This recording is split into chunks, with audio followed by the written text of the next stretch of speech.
Hello, and welcome back to my channel.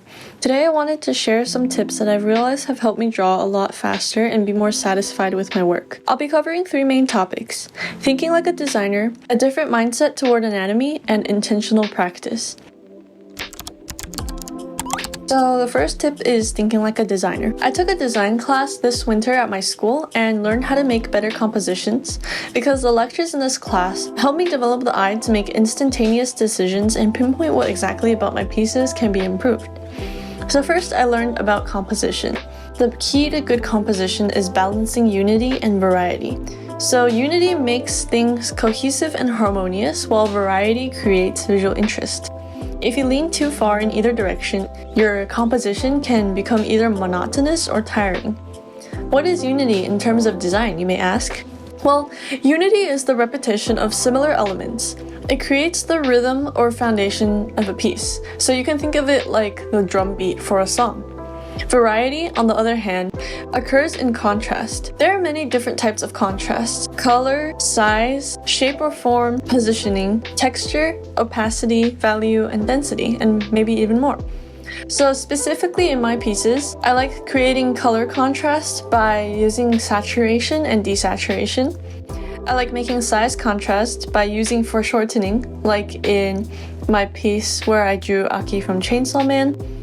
I create contrast in shape or form using silhouettes, negative space, and emphasizing things with cropping. Positioning could be overlapping, spacing, and such. Texture would be the detail or the lack thereof. Opacity, well, I haven't really used opacity much in my pieces, but it's something that you could consider. Value is pretty important in painting. It's light, shadow, and local values that create this contrast. And density is like how concentrated the visual elements on your canvas are. So, why am I telling you about design when I'm an artist? Well, painting is design. You are actively making a decision on what shapes you use to suggest the different forms of the items on your canvas. Painters take reality and add a touch of emotion to it and an element of design to create a piece of art. If you're indecisive about the design elements, then it shows in the piece. But once you become aware of these features, you can identify them in your own and others' work, and you can make these decisions faster with more confident marks. To apply these, you don't necessarily have to practice them every day. It's more like you become aware of these elements and you begin to see them everywhere. So if I look at a book cover or a product design, a package design, or even a website, I'll look at it and I'll think, what makes this look good? So once you are able to pinpoint what makes things look good, not only to others but also to you, because everybody has different tastes, you'll be able to create designs or paintings that you yourself enjoy more and are also more pleasing to the eye. So the second tip is a different mindset toward anatomy. I used to think of anatomy as something complex and hard to understand, something that needed to be studied extensively, but the idea of breaking things down into simpler forms really changed my mindset. Like, I've seen tips on doing this in art books that I've read or tutorials that I've seen, but it didn't really click in my head until I started doing studies with it. So I would take pose references and break them down into just boxes. And this helped a lot because, first of all, it made anatomy seem less daunting to me. And it also helped me realize that it's not as complicated as I'm making it in my head. And I also don't need to know that much about the specific anatomy of the part that I'm drawing unless I want to draw like really muscular men. This is a tangent, but I really love JoJo's Bizarre Adventure. If you follow me on Instagram, you know that. And these men are really muscular. So I've been learning the muscles and the anatomy in more detail. But that honestly, that isn't really necessary. Like, if you draw pretty girls and stuff, or like, I don't know, skinny guys, like, you don't see every individual muscle. Like, you just need to know kind of like the proportions of a person and how everything looks in 3D forms. You can combine this breakdown of anatomy with gesture drawing to maintain the fluidity of the pose, because I know that using boxes can make things look really stiff sometimes.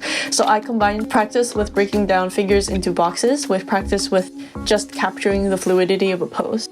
And even on the face, rather than thinking of it as different features, think of the face as different planes that work all together to create a cohesive organic form with a lot of beautiful rhythms.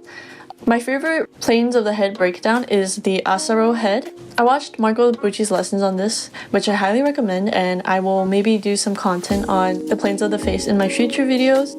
But this really helped me become more confident in drawing the proportions between different facial features because they became less scary to me. They became more like, oh, it's just another type of shape, like a box or like a cylinder. Those things that you sketch, you know, like as basic things. So thinking of anatomy as a collection of different shapes can help with quickly getting perspective down and also with designing shapes that was mentioned in the previous tip. And of course, there's no harm in using references. I've been mentioning references and poses since the beginning of this section, but I want to make it clear that it's absolutely okay to use references. They help you learn, they help you break things down, and you can simplify the shapes and alter design elements to make what you see into something completely new and unique to you. There's no harm in using references. References are good. I love references. I never draw without a reference these days. And also, when you translate what you see into different planes, it's easier to determine where the light hits. Of course, this is personal preference. I know other artists prefer to imagine round forms such as cylinders and spheres. It really depends on what is easiest for you to visualize and also what kind of style you're going for. I think something that really helps with this is still life drawing. This is what you do in art lessons, and I never really got the purpose of this, but now I understand why. It's because everything is made of simple shapes. If you break them down, no matter how small they are, it's just a simple shape. Understanding how planes react to light really does help with this, and I'm very grateful that I took art lessons as a kid and was forced to do these monotonous exercises. But speaking of monotonous exercises, I think practice doesn't have to be boring. Like, I still do the pieces that I want to do, I just pick one thing to focus on, such as lighting, shape language, stylized anatomy, facial expressions, etc. But even if you're more of a beginner, I still think practice doesn't have to be boring. You can draw your favorite items, or you can draw things that you like. You can add small, funny little doodles to the corners of your boxes. I don't know, just do what you like. Only do it if you like it, or find a way to do it so that you like it, you know what I mean? Because otherwise you're just needlessly torturing yourself and sapping the joy from art. So for all the stuff that I'm showing in this video, I focused on different things. For the kakyuin painting, I focused on stylizing colors and improving my gouache skills.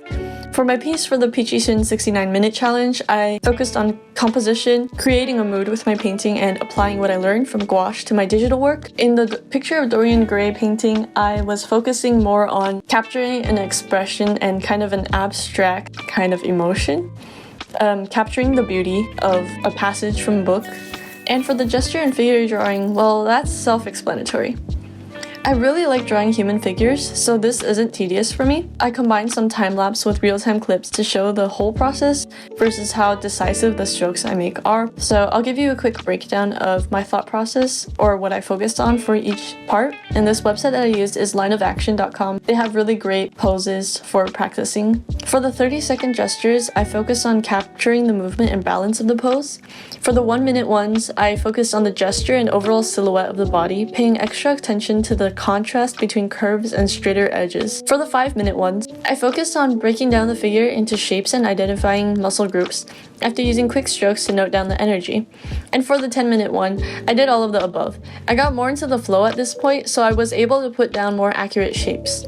I also used contours to outline the shape of the shadow as a way to study the natural way these shapes may fall. I'm using shapes a lot, oh my gosh. This knowledge is useful when I try to determine how to design my values when I'm painting. I hope these tips helped, but remember there's no pressure at all to make yourself draw faster.